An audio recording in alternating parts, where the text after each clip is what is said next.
வணக்கம் மக்களே, welcome back to நேற்று இன்று நாளை. இன்னைக்கு நம்ம வீடியோல கேரளா ஸ்பெஷல் டேட்ஸ் புளியிஞ்சி தான் பண்ண போறோம். நார்மலா பண்ற புளியிஞ்சியோட இது கொஞ்சம் நல்லா திக்காவும் டேஸ்ட் கொஞ்சம் டிஃப்ரெண்டாவும் இருக்கும். இந்த புளியிஞ்சி பாத்தீங்கன்னா நீங்க உப்மாக்கு, சப்பாத்தி, பராட்டா, பிரியாணிக்கும் தொட்டு சாப்பிடலாம். ரொம்பவே நல்லா இருக்கும். பண்றதுக்கும் ரொம்ப ரொம்ப ஈஸி. எப்படி பண்ணங்கிறத பாக்குறதுக்கு முன்னாடி நம்ம சேனலுக்கு நீங்க ஃபர்ஸ்ட் டைம் வரீங்கன்னா மறக்காம சப்ஸ்கிரைப் பண்ணுங்க. இப்ப வாங்க வீடியோக்குள்ள போகலாம். தேவையான பொருட்கள் எல்லாத்தையுமே முதல்ல ப்ரிப்பேர் பண்ணிக்கலாம். வெல்லம், கருவேப்பிலை, பொடிப்பொடியாக நறுக்கின இஞ்சி, பச்சை மிளகாய், டேட்ஸ். 1 டீஸ்பூன் அளவுக்கு வெந்தயத்தை அப்படியே ட்ரையாக ரோஸ்ட் பண்ணி கலர் மாறினதும் பொடியாக அரைச்சி எடுத்து வச்சுக்கோங்க. கடாயில் 2-3 டேபிள் ஸ்பூன் நல்லெண்ணெய் சூடு பண்ணிட்டு 1 டீஸ்பூன் கடுகு, 1/4 டீஸ்பூன் வெந்தயம், 2 டேபிள் ஸ்பூன் அளவுக்கு பொடிப்பொடியாக நறுக்கின இஞ்சி சேர்த்துக்கலாம். கடுகு நல்லா வெடிச்சதுக்கு அப்புறமா நீங்கள் வெந்தயம் சேர்த்துக்கோங்க. இஞ்சி நல்லா பொரியட்டும். இதுலேயே கொஞ்சம் தாராளமாக கருவேப்பிலை சேர்த்துக்கோங்க. 10 பச்சை மிளகாயை நல்லா வாஷ் பண்ணிட்டு ட்ரை ஆனதுக்கு அப்புறமா சாப் பண்ணி ரெடி எடுத்து வச்சுக்கலாம். பச்சை மிளகாயை 1 இன்ச் சைஸுக்கே சாப் பண்ணிக்கோங்க. பொடியா சாப் பண்ணணுன்ற அவசியம் இல்லை. பச்சை மிளகாயை நல்லா இந்த எண்ணெயில ரோஸ்ட் பண்ணிக்கலாம். அப்பதான் காரம் கம்மியா ஆகும். பச்சை மிளகாய் கலர் மாறி சாஃப்ட் ஆகணும். இதுலயே வாசனைக்கு கொஞ்சமா பெருங்காயம் சேர்த்துக்கோங்க. ரொம்ப காரமா இருக்கிற பச்சை மிளகாய் வெரைட்டி யூஸ் பண்ணாதீங்க. மீடியம் காரம் இருக்கிறதா யூஸ் பண்ணிக்கிட்டீங்கன்னா சாப்பிட்றதுக்கு கொஞ்சம் கம்ஃபர்டபுளா இருக்கும். இப்போ இந்த புளி இஞ்சிக்கு தேவையான அளவுக்கு உப்பு சேர்த்துக்கலாம். நல்லா மிக்ஸ் பண்ணி விட்டதுக்கு அப்புறமா பொடிகளை ஒன்னொன்னா சேர்த்துக்கலாம். 1/2 டீஸ்பூன் அளவுக்கு மஞ்சள் பொடி, 2 டீஸ்பூன் அளவுக்கு காஷ்மீரி சிவப்பு மிளகாய் பொடி சேர்த்துக்கிறேன். அப்போதான் நல்லா அந்த பிரைட் ரெட் கலர் கிடைக்கும். நான் மறுபடியும் ரிப்பீட் பண்ணிக்கிறேன், காரமான மிளகாய் பொடி சேர்க்காதீங்க. ஏன்னா மிளகாவே காரமா இருக்கும். அதனால காஷ்மீரி மிளகாய் பொடி இருந்தா சேர்த்துக்கோங்க, இல்லைன்னா ஸ்கிப் பண்ணிக்கோங்க. காஷ்மீரி மிளகாய் பொடி டக்குன்னு கருகிடும். அதனால ஒரு சாட்டே பண்ணதுக்கு அப்புறமா நீங்க இதுல டேட் சேர்த்துக்கணும். நான் 15 பேரிச்சம்பழத்தை விதையை நீக்கிட்டு பொடிப்பொடியா சாப் பண்ணி எடுத்து வச்சுக்கிறேங்க. அந்த டேட்ஸை இதுல அப்படியே சேர்த்துக்கலாம். பேரிச்சம்பழம் பார்த்தீங்கன்னா சீக்கிரமாவே வெந்துடும். அப்படியே உங்களுக்கு மசிஞ்சு உங்களுக்கு நல்ல ஒரு திக் கன்சிஸ்டன்சி கொடுக்கும்.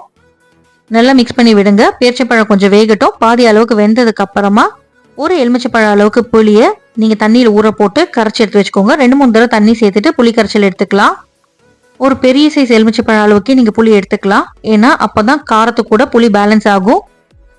புளி கரைசலை இந்த பச்சை மிளகாய் டேட்ஸ் மிக்சரோட சேர்த்துட்டு நம்ம கொதிக்க விட போறோம்.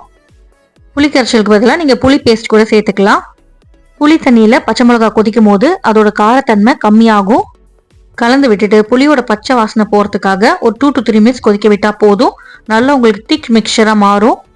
ஒரு ஸ்டேஜ்ல பாத்தீங்கன்னா மேல அப்படியே நம்ம சேர்த்த மிளகாய் பொடியெல்லாம் எண்ணெயோட மிதந்து வரும். அந்த ஸ்டேஜ் வந்ததுக்கு அப்புறமா வெல்லம் சேர்த்துக்கலாம். பச்சை மிளகாவோட காரம் புளிக்கு ஏற்ற மாதிரி நீங்க வெல்லம் சேர்த்துக்கணும். எனக்கு 1 கப் அளவுக்கு வெல்லம் தேவைப்பட்டது. நான் 1/2 கப்பா வெல்லம் சேர்த்துக்கிறேன். முதல் 1/2 கப்பை இப்போ சேர்த்துட்டு நல்லா கரைஞ்சதுக்கு அப்புறமா மறுபடியும் நான் இன்னொரு 1/2 கப் சேர்த்துக்கிறேன். உங்க வெள்ளத்துல அழுக்கு ஏதாவது இருந்தா தண்ணியில கரைச்சிட்டு வடிகட்டிட்டு நீங்க வெல்லம் சேர்த்துக்கலாம். நான் வெள்ளை பொடிங்கிறதுனால டைரக்டா அப்படியே சேர்த்துட்டேன். இப்போ இதெல்லாம் ஒன்னா சேர்ந்து கொதிச்சு உங்களுக்கு திக்கான ஒரு மிக்சரா வரும். வெல்லம் பார்த்தீங்கன்னா பாகு மாதிரி கூயா மாறும். அந்த ஸ்டேஜ் வர வரைக்கும் கொதிக்க விட்டுக்கோங்க. ஷெல்ஃப் லைஃப் ஜாஸ்தியா இருக்கணும்னா இந்த மிக்சர் பார்த்தீங்கன்னா நல்லா திக்கா இருக்கணும். அப்படியே நம்ம சேர்த்தோம்னா ஓடக்கூடாது. அதுதான் கரெக்டான பதம். ஆற உங்களுக்கு இன்னுமே நல்லா திக்காயிட்டே போகும்.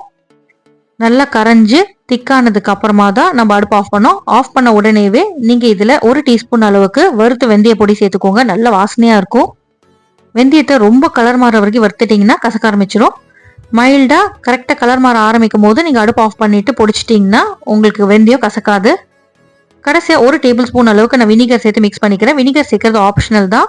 பட் டேஸ்ட்டுமே நல்லா இருக்கும், லைஃபுமே ஜாஸ்தியாக கிடைக்குங்கிறதுனால தான் நான் வினிகர் சேர்த்துருக்கேன். இதை நல்லா ஆற விட்டுட்டு ஆறுனதுக்கு அப்புறமா ட்ரையாக க்ளீனாக இருக்கிற ஒரு கிளாஸ் ஜாரில் ஸ்டோர் பண்ணி ஃப்ரிட்ஜில் வச்சுக்கிட்டிங்கன்னா உங்களுக்கு வார கணக்கில் இது நல்லா இருக்கும். ஒரு தடவை யூஸ் பண்ணும்போது ட்ரையான ஸ்பூனாக போட்டு உள்ளேந்து எடுத்துக்கோங்க. பண்ணுறதுக்கு ரொம்ப ஈஸி தான். ஒரு தடவை பண்ணி வச்சுக்கிட்டிங்கன்னா நம்மளுக்கு தேவைப்படுறப்போ நம்ம எடுத்து யூஸ் பண்ணிக்கலாம். ரெடிமேட் ஊர்காலாவோட இது கண்டிப்பாக பெட்டர். சாட் பண்ணும் போதுமே நீங்கள் இது 1 ஸ்பூன் எடுத்து சேர்த்துக்கலாம். ட்ரை பண்ணி பாருங்கள் எப்படி வந்ததுங்கிறத எனக்கு மறக்காமல் கமெண்ட்ஸை சொல்லுங்கள். நம்ம சேனலுக்கு நீங்க ஃபர்ஸ்ட் டைமா வரீங்கன்னா லைக் பண்ணுங்க, ஷேர் பண்ணுங்க, சப்ஸ்கிரைப் பண்ணுங்க. இன்னும் நல்ல ரெசிபியோட சீக்கிரமே சந்திக்கிறேன். Until then, take care, bye bye, thanks for watching.